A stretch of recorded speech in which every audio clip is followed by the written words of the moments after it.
Hey, everybody, how you doing? Well, that's good. Welcome to PHLY Flyers. My name is Bill Matz. I'm your director of fun and games for the afternoon. And joining me today, we have, as always, Philadelphia's #1 hockey beat writer, Charlie O'Connor. What's going on today, Chuck? It's a busy day yesterday. Yeah, it's 3 articles out. A whole lot going on here in the Flyers sphere because Danny did something. He sure did. We could celebrate yesterday during the show, 15 minutes into the show, maybe 12.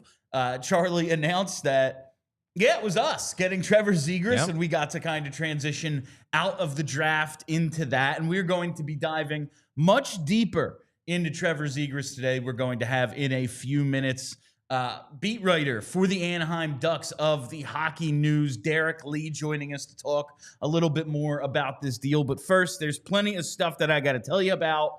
As always, hit the freaking like button. We got so many likes yesterday, so many views and everything. Thank you all so much for joining us. If it was your first time, which based on the numbers, very well could be, thank you for coming back for your second experience at PHLY. Hit the like button. We demand it of our audience. And for all the regulars, thanks for your patronage as always. We got to tell you about Friday's draft party. That's right, this Friday, the 27th at Chickies and Pete's in South Philly. We have all sorts of fun planned. Of course, our live show, giveaways, raffles, and 2 options if you want to attend. $5 general admission. All proceeds go to the Snyder Youth Hockey Foundation. Just to get in, be a part of everything, check out the show live, be in on the raffles, all of that. We needed to cap the capacity somehow. $5 get you in. Or for $55, the VIP experience. You get a 3-hour open bar with food and a meet and greet with the legendary Bernie Parent. Make sure you get your tickets. They will not still be available on Friday. I can almost guarantee we sell out between now and then, especially with this renewed interest in the team. They did something pretty exciting yesterday. They did. Which means more people are paying attention than ever. So get your tickets while they last now. Friday, June 27th, Chickies and Pete's in South Philly for the first round of the draft. And, of course, the DIEHARD sale. $36 for the year gets you. Charlie, just yesterday, wrote 3 articles. One was a shared piece with Alex, Yes, I still had to be the one who compiled it and put it all together and edited it. Yes, Charlie and Alex. Charlie 2.75 articles. Listen, we are going to be pumping out so much content for the diehards. This is the busiest time of year. In season, you get Charlie's observations, you get all the important stuff, but this is the fun time of year. Mm-hmm. This is when you really get to dive into everything. They just traded for one of the, I don't know about premier players, but bigger names that's been traded in the last few years. Yeah. Trevor Zegras is a premier name in this league. Agreed. And that happened, obviously, the draft, free agency, everything that's going to be going on this offseason, plus access to the Discord, discount on merchant events, all that fun stuff. And hey, every other sport we cover, too, with our all-star cast of writers that we have here at PHLY. So go to allphly.com, get your $36, get your $36 intro offer for a full year of a DieHard membership. And with that, we now welcome aboard Derek Lee of the Hockey News, covers the Ducks out there for the Hockey News. Welcome, Derek. Nice to talk to you. Hey, guys. Thanks for having me. Absolutely. So, Derek, yesterday, the long-rumored Trevor Zegras trade finally comes to fruition. It feels like Zegras, he's been on his way out of Anaheim pretty much since those 2023 contract negotiations with Pat Verbeek kind of seemed to bleed into the season, seemed to be a little bad blood there. Has it felt like it's been inevitable? This was the inevitable end for Zegras as long as Verbeek was in charge? It's really interesting. Just because when Zegras went through that contract dispute, that was also when the Ducks brought in Greg Cronin. So it's like they had a lot of moving pieces. And so when you have a guy coming in that hasn't played for the new coach and he's trying to make a good impression, and then you don't have him, excuse me, under contract, you can't see what the new coach can't see what he has in him. So just that kind of drawing out into training camp, and then as Igor said, that he kind of tried to rush back a little bit because he was so far behind. They ended up getting hurt, and that just put him behind the 8 ball for so long. And then when he came back, he was looking a little bit better. Cronin was trying to turn him into a two-way player, and then he broke his ankle. So just all these circumstances, some of it is his fault, some of it's not. They wanted him to be a premier two-way player because most of it was just offense and not a lot of defense. So it was really interesting to kind of just see the progression from him. He's still a very capable offensive player, and I think that despite all the warts that Cronin had, he did kind of turn Zegras into at least a respectable player on the defensive side. What was it that you think made Zegras so likely to be sent packing? Like, we've heard his name and rumors for so long. Do you think it is just wasn't able to really mesh with Cronin, and the contract stuff kind of bleeds into that as well? Or is it just kind of a depth issue? Like, you have McTavish and Carlson at center, Vetrano and Gauthier, both top six left shot wingers, and now you bring in Chris Kreider. Was it more of a numbers issue, or do you think it's just he was never really going to work out under this leadership? I think you can definitely look at it both ways. Like you said, they have Vetrano, Gauthier, Alex Killorn, Chris Kreider. So that's a lot of left-handed shots. Vetrano and Killorn have shown that they can play on their offsides. But even then, that's already 4 wingers. And then you add in guys like Troy Terry, and then maybe Beckett Seneca is somebody that pops this upcoming season. So that's a lot of spots. And you also have McTavish and Carlson down the middle. So I think Verbeek saw that they can't really have Zegras in that kind of role where he's a third line center behind McTavish and Carlson. And that's kind of where Zegras wanted to play, is he wants to play center. And I think that's where he thrives the most, is because he can see so much of the ice. He can create plays. He's known for doing all these fancy tricks, right? So when he can see the ice the most, that's when he's at center. And I think the Ducks weren't able to provide that. So in trading him to Philadelphia, hopefully that's an opportunity that he can seize. Yeah, I guess that was going to kind of be my next question. You mentioned about the center situation, because Flyers obviously are trading for Trevor Zegras, and Danny Briere hemmed and hawed a little bit yesterday, but it's clear they traded for him because they're hoping he can help address their center problem. What's your degree of concern that Zegras won't be able to stick down the middle in a new locale based on what you've watched of him and his playing style? I don't think there's any concern at all. I think just because you've seen that he's been able to produce at the AHL level. I mean, he had 60 plus points seasons back-to-back years, and that was when he was just breaking into the league, and that came at center. So I think a lot of that offensive production, it's been kind of stunted a little bit, whether it's because of injuries, because he's been playing on the wing. I think part of that also had to come from playing under Cronin, whose system was not really complementary of the kind of skills that Zegras has. So I'm not sure how it'll be under Rick Tocchet, because that's another new coach that he's going to be playing under. But I think you put him on especially on the power play. Like the Flyers power play wasn't the greatest, but you put him with guys like Matt Bay, Michkov, and some of the other guys that they have there. Just blanking a little bit, but the Flyers have a lot of capable offensive talents, and you put Trevor Zegras with them, especially on the man advantage. That's going to help out a lot. So what do you think it was that kind of stopped Zegras from becoming that perennial all-star we thought he was going to become after those first 2 full seasons? Because when he was on the ice the last 2 years, the production dropped significantly. Do you think it was Cronin's system? Do you think it was just not really meshing with the position? Why did, when we see him, he was a half a point a game player rather than the 60-plus point guy we saw the first 2 years? Yeah, I think part of it had to do with the system. Part of it was injuries. I mean, when you can't even get on the ice, there's no way you're going to be able to produce, right? So I think the system that they had in place, they wanted him to become focused more on the defensive end and try to become a two-way player. I think part of that kind of took away his offensive focus and his offensive ability, right? Because it's really tough in this league to be an elite two-way player and be able to contribute at both ends of the ice. So I think in trying to make him more of an adept player at the defensive end, that kind of took away some of his offensive ability. So it seems like he's kind of figured it out, though. He was a lot better defensively over the last 2 seasons. But again, the offensive production, you'd like to see it a little bit more. And I think the way that they kind of had him set up on the team kind of indicated that he wasn't going to be part of the long-term plan, just because of the way he was utilized on the power play and things like that.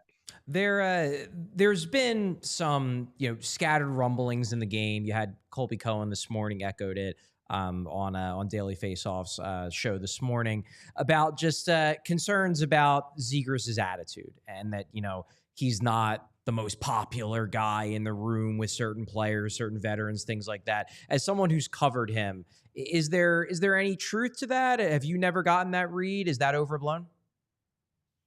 No, I don't think that's, at least from my perspective, that was not the theme at all. I mean, you talk to guys in the locker room, you ask someone like Ryan Strome or Vetrano, or even Mason McTavish, like you ask them about the impact that Zegras has on and off the ice, and they have nothing but glowing praise for him, especially when he's been hurt for so long.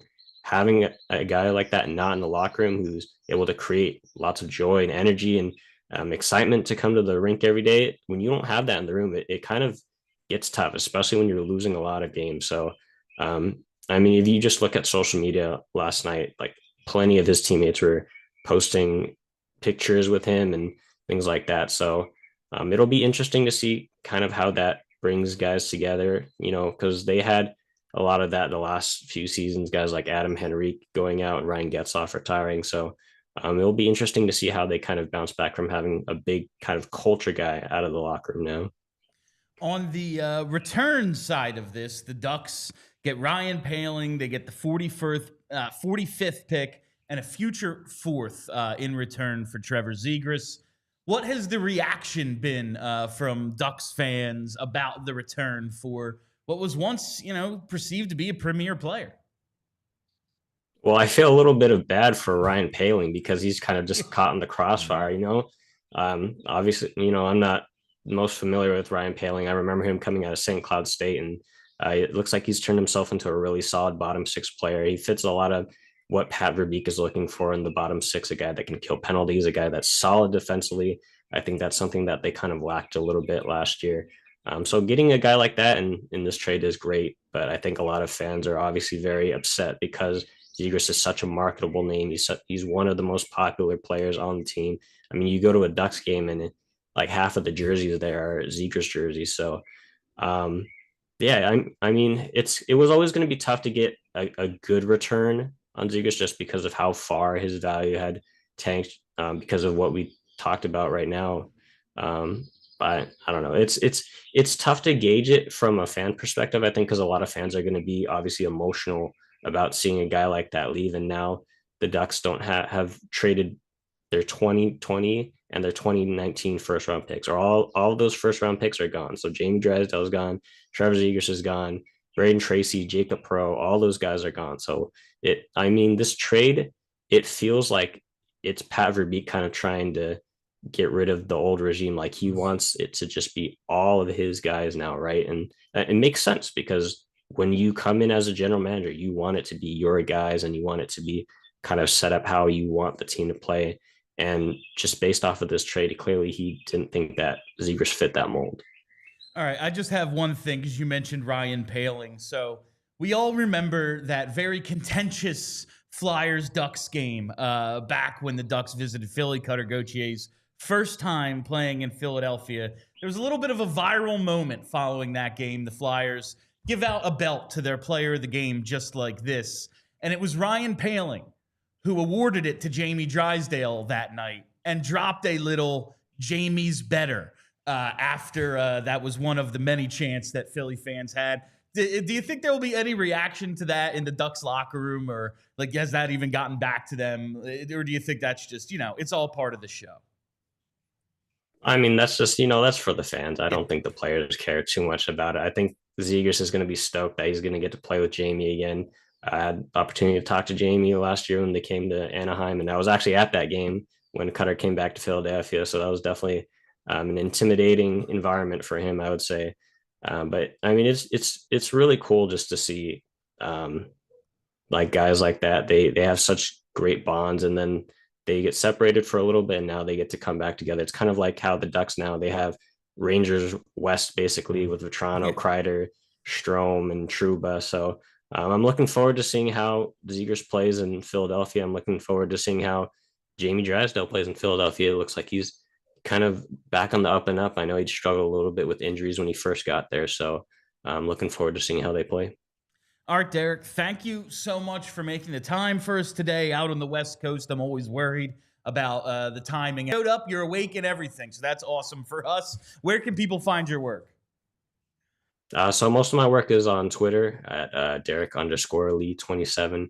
My bio, I have like a link tree for that. So if I guess if people don't use Twitter, then it's not really accessible for them. But I have a YouTube page too. Post all the post game head coach press conferences. So that's at the same handle, Derek_Lee27. I mean, if you search like Anaheim Ducks post game, or I guess because Cronin was the head coach, if you search Anaheim Ducks head coach Greg Cronin speaks after whatever game, like you'll be able to find it. It's really easy. I mean, it's really easy to find certain Duck stuff on YouTube. So, all right, very much appreciate it. Thank you for dropping by today, Derek. That is Derek Lee of the Hockey News, here to talk a little Trevor Zegras trade. And yeah, Philly is we're pretty excited, Charlie. Sure seems like it. You made the comment about Colby Cohen. I haven't heard Morning Cup of Coffee yet today. Morning Cup of Hockey is what it's called. That's what it's called. Yeah. Kevin Kurz was on, so I watched it to see what he had to say. But yeah, Colby said basically that he talked to friends of his that are in the game, and that he didn't get universally great reviews about Trevor Zegras. And this is, while it surprised me that Colby came out and said that and acted like these are people that he specifically knows. This isn't just chatter. Like, you hear this chatter, you hear it around the league, you hear it in league circles that, some people think that Zegras has a little bit of an ego. I wonder if some of that is, obviously he's been linked to the Michigan. You think the Michigan, you think Trevor Zegras. It's him. And there are a lot of people in the game that feel like flashy plays like the Michigan are an affront to everything they think is great about hockey. And I do wonder if maybe that plays into the negative connotation that they might think of when they think of Trevor Zegras. But it is something that's out there, so it's something you can't completely dismiss out of hand. Also, I know a lot of people, in the game, when I go back to those 2023 contract negotiations, when you are not on the ice at camp, it is often described as holding out, even though it isn't. Yeah. By definition, you do not have a contract. They haven't given you a contract. You are not employed. You are not, yes, they have your rights. You are only a restricted free agent. You are not unrestricted. You can't just go anywhere. But you aren't getting paid until you have a contract. And I don't know about you, Charlie. I would not go to work if I wasn't getting paid. I would agree. That's kind of the trade-off. Yeah. I come here, and then they pay me twice a month. Compensation. And right? I do think it's kind of how our economy works.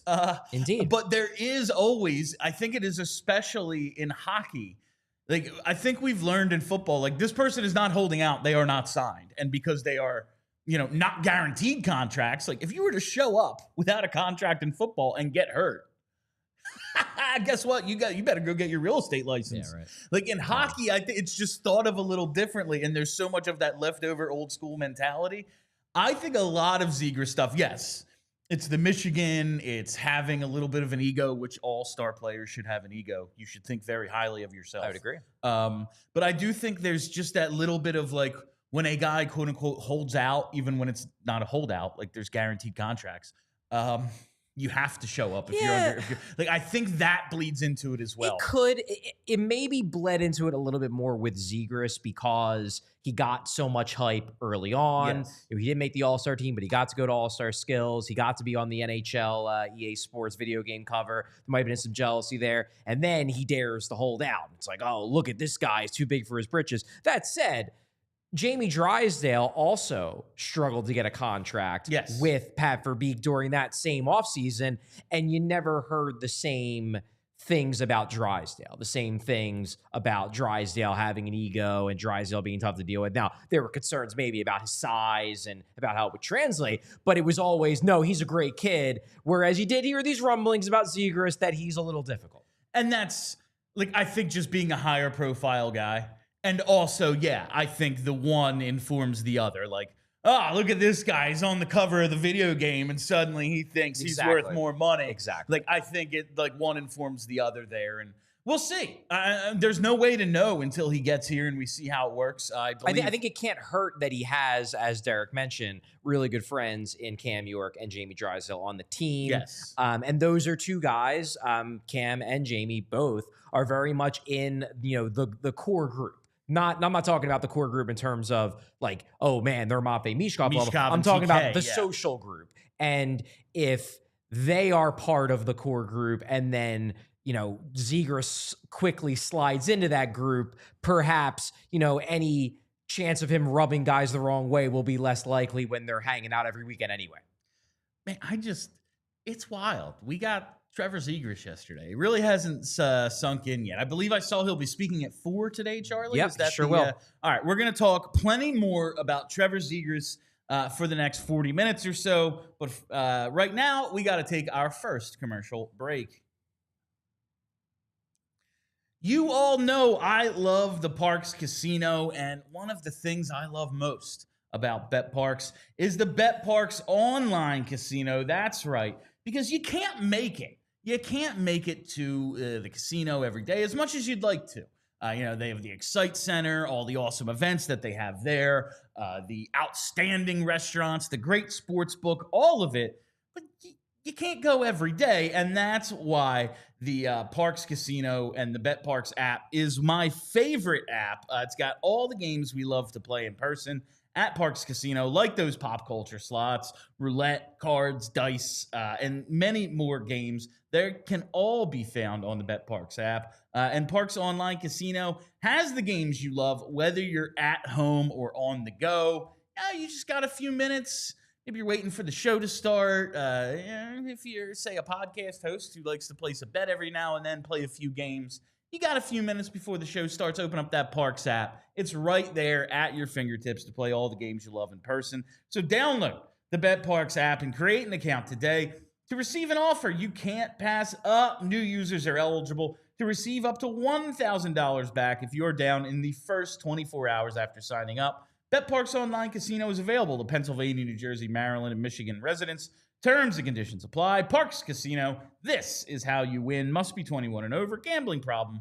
Call 1-800-GAMBLER. While we're here, 1-800-588-2300 Empire. You got to get with Empire today because Empire has flooring experts. If you need new flooring, do not go to a big box store. Do not try to handle this yourself. Don't take those measurements that, I'm probably close enough.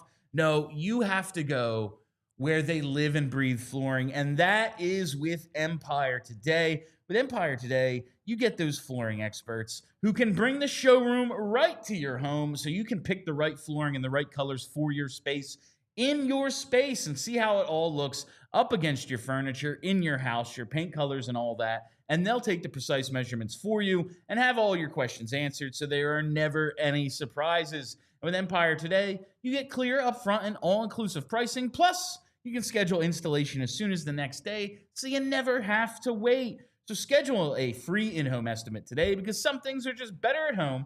And PHLY listeners, listen up because you can receive a $350 discount when using promo code PHLY. You heard that right. A $350 discount with code PHLY. Restrictions apply. Visit empiretoday.com/PHLY for full details. So I want to jump back into the Trevor Zegras stuff, Charlie. It's the big story. It's really, really cool. Just the fact, one, that they did anything is fun.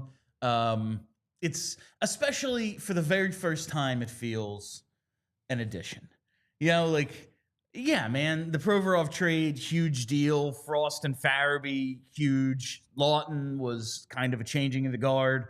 These are all subtractions. Yes. For the first time, Nikita Grabenkin, that's fun, all that stuff. We got a week of Kuzmenko. All of the additions that they've made in trades have been short-term. Not even short-term. I'm talking about they were side pieces in a deal that was more a sell. Yes, they got Sean Walker back, but that was a trade where they were selling Ivan Provorov. Yes, they got Nikita Grabenkin back, but they were selling Scott Lawton. They actually went out and spent some of their assets on a player that makes the team better, hopefully, now and well into the future as a part of the next great Flyers team, as we always say. And I want to start with the trade itself here, Charlie. When you look at the 45th pick, a future fourth, and Ryan Poehling, who I don't want to undersell. I like Derek put it like, this is a guy who has turned himself, comes in. He's a first-round pick in that 2017 draft. And, like I always mention, he's got the hat trick in his first game. I think he also scored the shootout winner in that first game with Montreal as well. I think he did, yes. And then, is not that guy, though. Sure. Like, that's not who he is as his career moves forward, eventually ends up in Pittsburgh, isn't tendered, and then, turns himself into a solid bottom six player. But that's what he is. Like, you didn't give up a whole lot here. When you look at the cost to acquire Trevor Zegras, Danny Briere 10 times out of 10, not even like, oh, what a deal. Yeah, we'll say yes. He almost has to make this trade, right? Like, when this is the asking price for a ceiling of the guy with Trevor Zegras, it's not like he's without his warts. We know about the injuries, the decline in production last couple of years, whatever it is.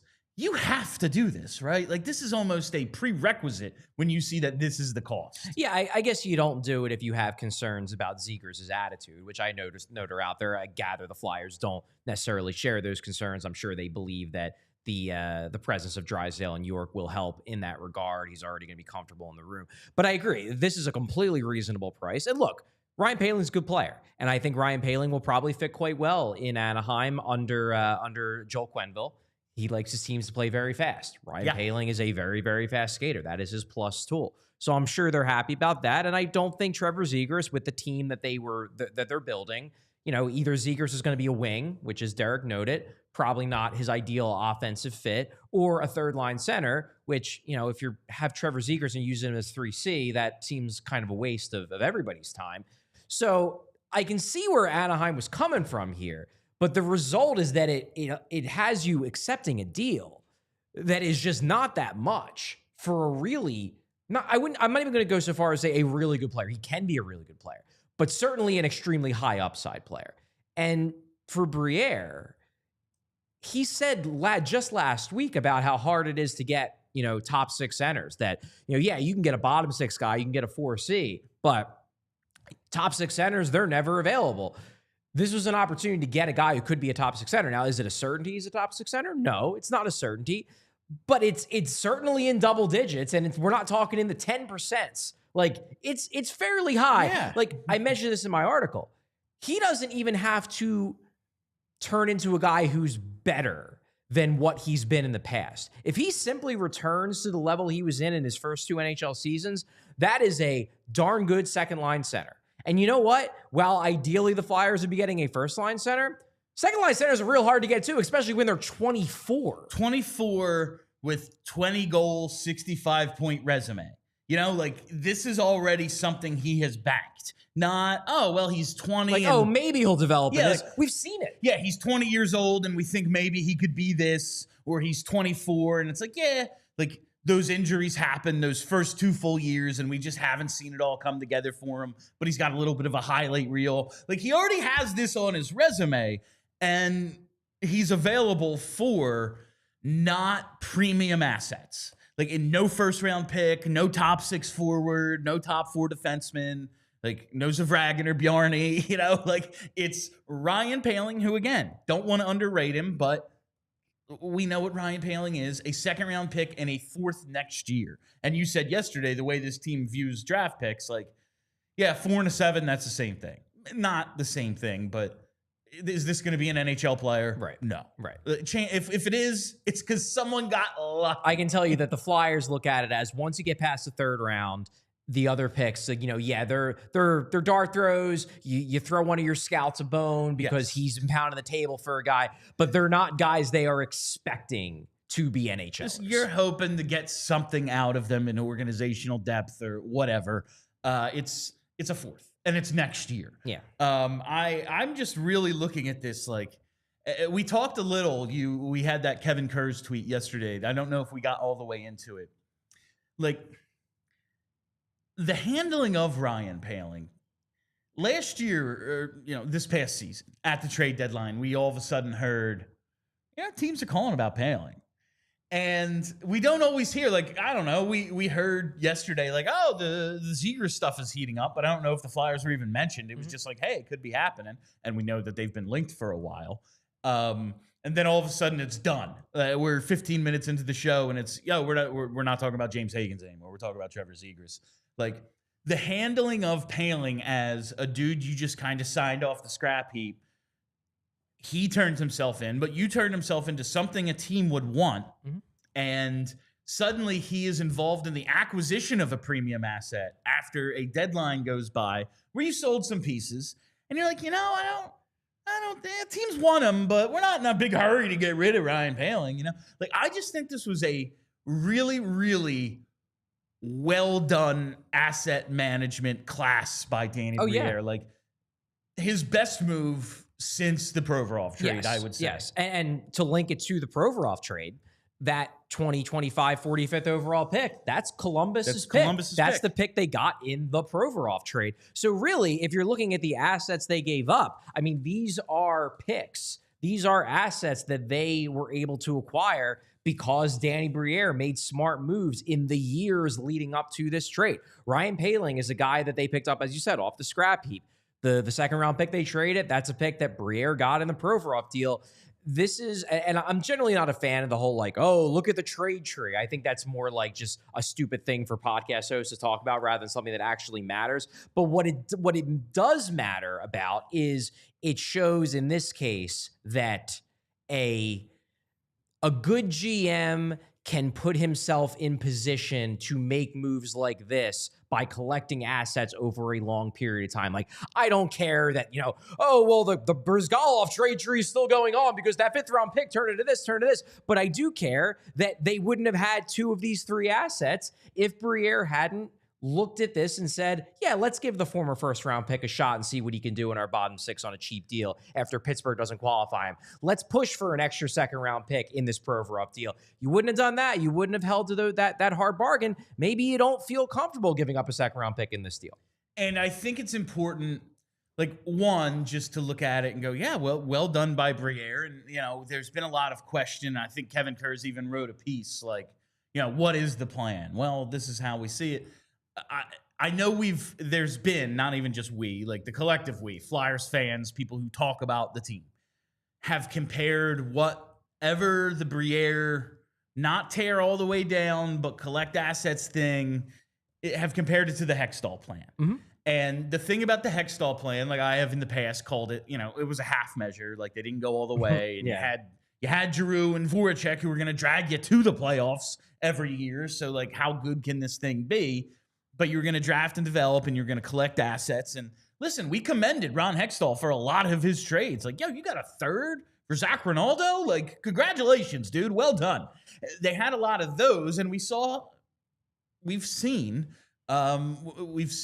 Briere kind of do the same thing with all the selling, like we said. And now they're doing the one thing that Hextall never did. Like, I don't know about completely turning the corner, but like, okay, we've collected the ammo. Now we get to use it. And here it is, like, bang. and one of those 2nd round picks and one of these guys that they signed who it's like, yeah, nice bottom 6er. And they've turned it into something that could be extremely valuable. We'll see exactly how valuable, but Trevor Zegras makes this team better, at least on the power play, and we'll see where else. And that's the difference between what Briere did in this deal and what Ron Hextall didn't do as general manager of the Flyers. Ron Hextall proved that he was good at selling guys. Yeah. He could sell guys. He could get good returns. He got a good return for Braden Coburn, got an incredible return for Zach Rinaldo. He could sell guys well. Could he go out and get guys? He was signing Dale Weiss. He was, he was adding, who was the guy, the shutdown center who scored the first goal of the season that year and then didn't do anything else the rest of the season? Was it, Adam Hall? No, it was not Adam Hall. We'll get back to him. Yes. But his big signing was James Van Riemsdyk, which clearly did not work out the way that he didn't even want to do. He was forced to do but that's what I'm saying is like he never showed that he could go out and add the right pieces, that he could go out and make trades. It was heavily rumored the Flyers were in on Ryan O'Reilly that summer before he got let go. And, well, that would have been nice, huh? Because, hey, Ryan O'Reilly, pretty darn good player. Helped the Blues win a cup, and real darn good. Would have been a great move, but instead he couldn't get the job done or wouldn't be willing to give up the pieces necessary. This is a trade that shows that perhaps as Briere makes the pivot towards not just selling but buying, that Briere could do that pretty well too. I see Boyd Gordon. There we go. I see it's in it. I just saw. I knew somebody in the chat. Yeah, Boyd Gordon. I just looked up on the that opener in LA in 2016-17. Yeah. Yes, exactly. No, it's nice to see that there's a little bit of that turning the corner, because we talked the other day, about it's great that that they are rumored in so many things. Like, it's good for us just for content. Like, I have something to talk about. You got to do something eventually. But, like, eventually you can't be the boy who cried wolf. It's like, yeah, they're supposedly in on everybody and they've made no additions. It's like, well, guess what they just did? Took a huge swing on Trevor Zegras and honestly didn't give up a whole lot to get him. And that's where we get to the upside of Zegras. 2019 9th overall pick. It is crazy that like Verbeek is just going, yeah, I'm good. I'm good on all these dudes that we drafted in the top 10. Now it's just my guys. 2019 9th overall pick, 126 points his first two full NHL seasons. He had a little, I think, 24 games. I always like when guys get like, is it 20 or 25 games and you're no longer a rookie? I believe it's I don't know. But all right. Anyway, you can't just throw these things at me. I don't know everything off the top of my head. You're a goddamn genius, Charlie. Yeah, I don't know. Regardless, 126 points in his first two full NHL seasons. He had over a point a game as a freshman at BU. In his age, like 19 World Juniors, which not everyone makes those. He had 9 points in 5 games. He comes back the following year, 7 goals, 11 assists at the World Juniors, wins the MVP, leads the tourney in points. Like, this guy is, the pedigree is insane. He is he has succeeded everywhere, and it's really just the last 2 injury-plagued seasons under which he had a coach with a Tortorella-like demeanor and not exactly Tortorella track record, and a GM who didn't seem all that interested in keeping him around. All of this adds up to the Flyers might have just stolen a potential 1C. Like, the upside here is huge. There's a lot that could go wrong, but the upside is tremendous. Well, as Briere said, and I asked him this in yesterday's presser, why do you think he dropped off these last couple of years? And Briere basically said, look, we're not 100% sure. Injuries played a role, but if he didn't drop off, we wouldn't have the opportunity to get him. That if he was still the guy, clearly, from his first 2 seasons, he would not have been available. He's not available. That the reason why we can get him is because he had that dip. And the one thing, and I mentioned this in my article that I did find very funny, Briere at one point, this is near the end of the presser, it was when he was explaining why they traded Ryan Poehling. And he basically is like, yeah, Ryan Poehling, very popular player. We like him a lot. But in order to get a top 6, and you could tell, if you go back and listen, he was about to say center. And then he stops, and then he goes, top 6 player. And it was the most obvious, I can't say center because I don't want to put the pressure on him that he has to be a center because maybe Taka decides he's a wing. But Briere acquired this guy because he thinks that Trevor Zegras can be a center. And that's exciting. Now, look, the one thing, and I spoke to a league source about this last night who mentioned, look, Danny Briere might think Trevor Zegras is a center.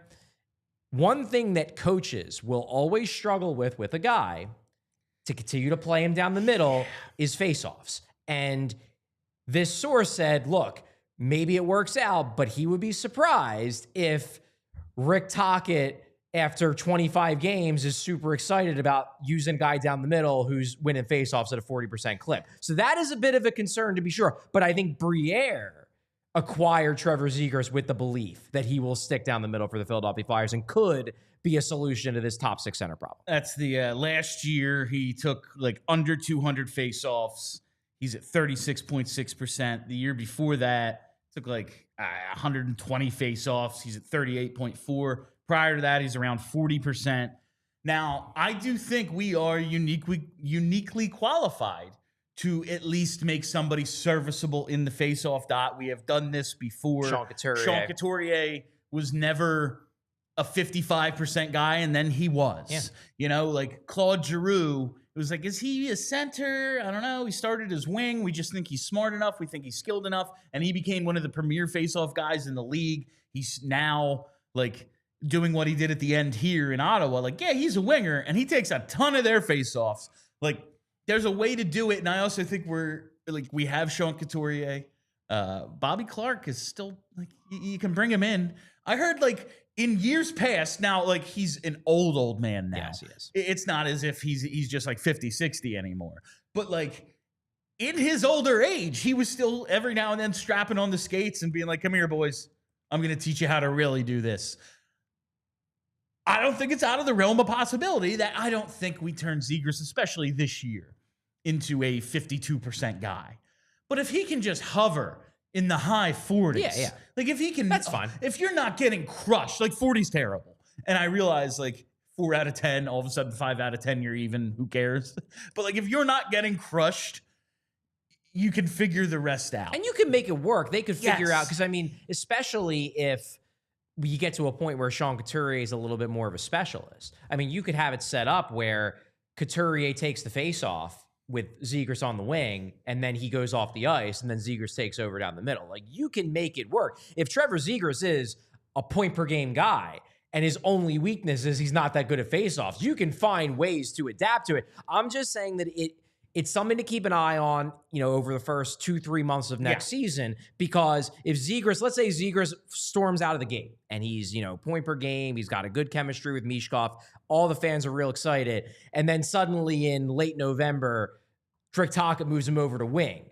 Wouldn't surprise me if Tockett's thought process is, I can't have a guy who stinks at faceoffs be my first-line center, and fans might get angry at that. But it's just something that could happen, and it's something that a couple people I talked to last night in the game were like, that might be polarizing. That might be the first thing that people in Philadelphia get real mad at Rick Tocchet about, is that why isn't he keeping Zegras in the middle, and faceoffs could be a reason for that. It could be. I want to come back to that in just a second, but first we got to take another quick commercial break.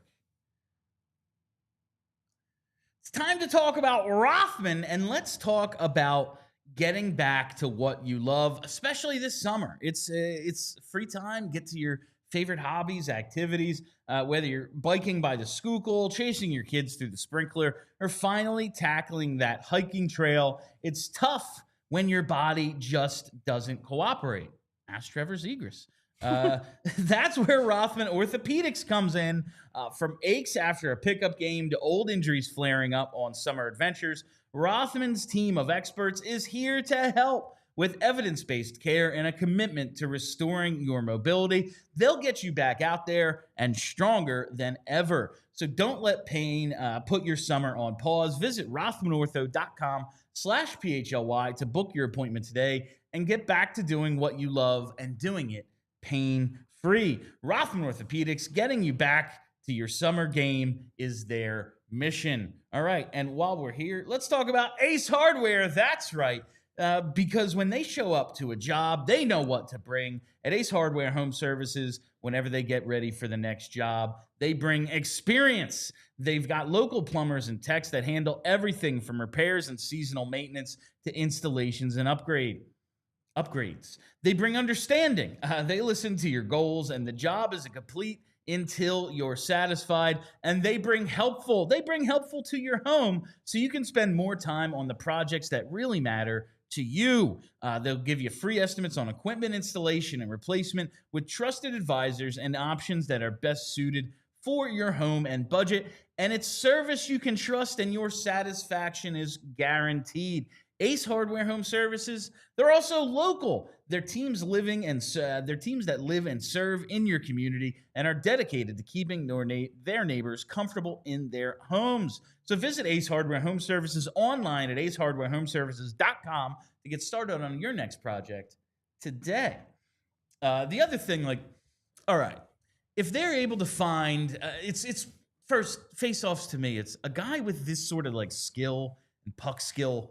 It's hard for me to believe he can't turn himself into a Drew like, oh, yeah, I can do anything with the puck, and that's puck battles. Well, too. I think this plays into some and- not even the size, because he's not that small. I mean, he's 6 foot. 6 foot, He's yeah. not big, but he's not small. I think this plays into some of the perception of him as being a bit of a soft player.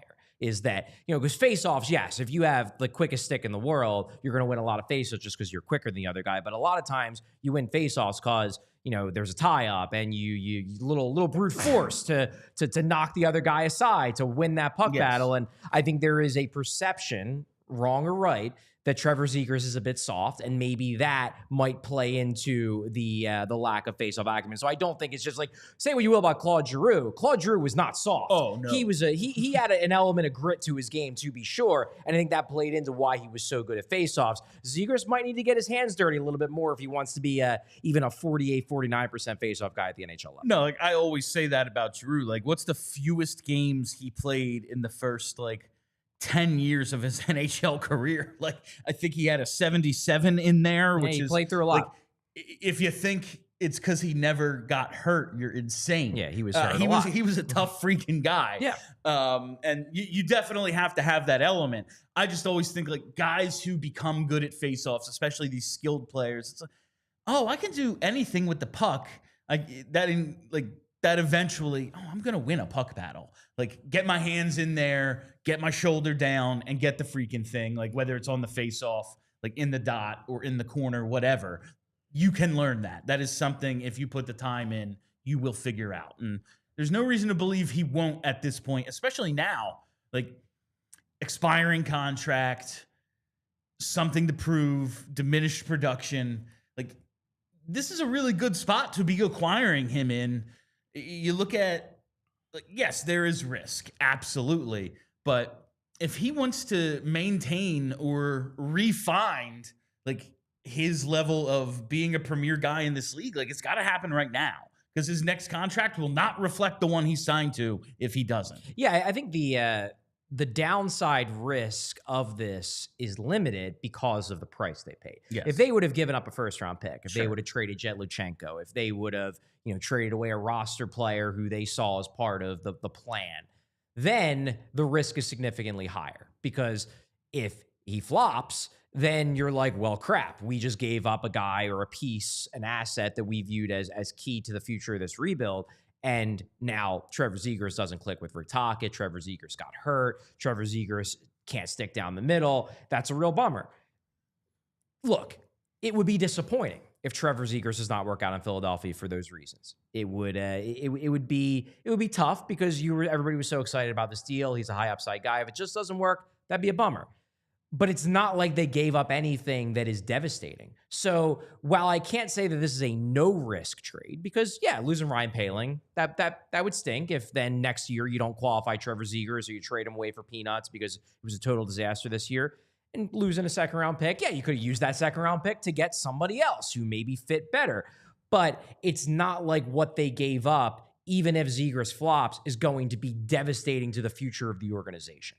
Now, here's the thing that, the biggest risk to me is his health. But as you put in here, the injuries that he has suffered, it's not, yes, a knee thing is always scary because, knees are garbage joints. Right. And he had the, torn meniscus 2023-24. Yeah, it's ankle injury was 2022-23. Last year was the torn meniscus. When I see a broken ankle, I don't know, man, I'm wearing Converse today. That could happen to me when I step out of the elevator. Anyone can just break their ankle. It's not because he's a soft player. It's not because he's injury prone.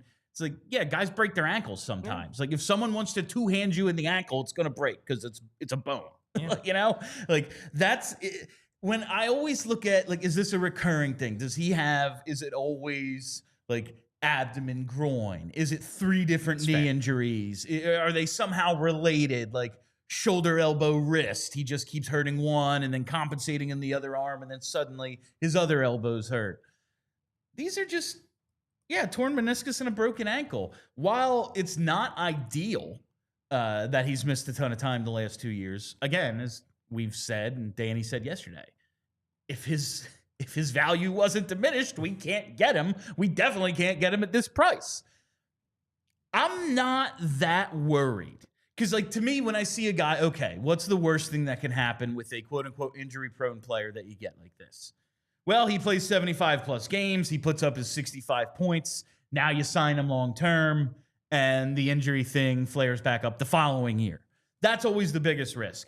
Sure, it's a possibility, but I don't see, like, a recurring thing on this, in these 2 injuries that he suffered these last 2 years. Like, it's not as if he's had 4 concussions in the last 18 months or something. Yeah, he's not Philip Hedl by any means. I think my bigger concern off of these injuries is less about is he injury prone? Is he going to break his ankle again? It's more about, you worry a little bit.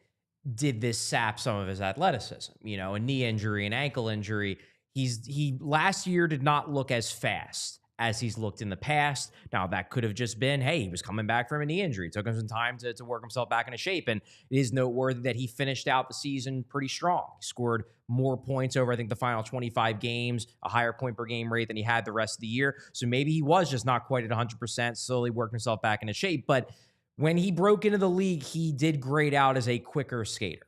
He did better by NHL Edge stats in terms of 20 miles per hour bursts and average speed and things like that. Now, maybe the fact that he was playing wing didn't allow him to use the speed the way that he could down the middle because he just has more runway. He's coming from deeper in the defensive zone, so you can go a bit faster because you just have more time to get a full head of steam. But I do worry a little bit that maybe the injuries might have sapped a little bit of his speed, maybe made him a slightly weaker skater. That's something to keep an eye on going into next year. But overall, I'm not especially worried about it. And Danny Briere was specifically asked about that in yesterday's press conference, and he said, no, we have no injury concerns in terms of past things lingering. I hope they're right, because I agree. I'm not terribly concerned about the way I would be about a concussion or the way I would be about, recurring groin issues. These are things that should be fixed, but you do worry a little bit about whether it may have sapped his athleticism just a tap. And I'm not going to try to make excuses because who the hell knows, but just talking to different people and just watching how he was asked to play under, why do I want to call him Mitch Cronin? It's Greg Cronin, right? Yes. Indeed. If you have to think, you're going to go slower. That's just the way it is. So if he's suddenly for the first time in his career, not just getting the puck and taking off, but thinking about the 9 different things he has to be doing with and without the puck, you're going to move slower. Maybe it has something to do with that as well. I do worry a little about the Rick Tocchet, Elias Pettersson thing and how maybe these are somewhat comparable situations. Does that concern you? It could. I think it just depends on the approach that Trevor Zegras takes. Yeah. There's the possibility that, and some people made the joke on social media after the trade, some not national people, but just fans of other teams are like, oh, Trevor Zegras with Rick Tocchet, oh man, this is going to be a disaster. And maybe it will. But I do think that Tocchet has more of a player's coach reputation. I don't think this is John Tortorella redux. I think it's a lot of John Tortorella with all the things they didn't like about John Tortorella removed. He is more of a player's coach. Is it possible that he will, after dealing with Trevor Zegras for a season, half a season, he decides, yeah, this dude's soft, he don't got that dog in him? Sure, it's possible. And if that's the case, maybe this will be a 1-year experiment that they'll give up on after a season. But I don't think it's a foregone conclusion by any means. As I've noted before, Phil Kessel was not a physical, defensively oriented guy. And him and Rick Tocchet got along swimmingly. He was the Phil Kessel whisperer in Pittsburgh and then in Arizona again. So I don't think it's any way, shape, or form a foregone conclusion that Rick Tocchet and Trevor Zegras will not click. They could work great. All right, we're going to get to Wheeler's final mock draft and the McKenzie rankings and stuff like that tomorrow. Okay. Because there's some fun stuff in there. Just want to bang out a couple things. First, it's the reaction to this. First, almost unanimously positive thing, at least on Flyers Twitter, I've seen in a long time, at least since the Michkov. Yes, definitely since the Michkov. The Michkov, everyone wanted Mich. Some people brought up the Lawton thing, but even that, I think, number one, there were a lot of people that did like Scott Lawton and were bummed that he was leaving, even if they liked the return. Number two, that more just felt like the people who were the angriest on social media were just relieved rather than happy, whereas it seemed like everyone was happy. And we have a couple, I just wanted to bang through these, a bunch of, I just asked for people's reaction yesterday, like questions, comments, and concerns. Like a couple of concerns about health, but like pretty much all, hey man, for this price, what am I gonna complain? Yeah, exactly. You know, like that's okay. We got a guy who might be awesome. We'll see how it goes.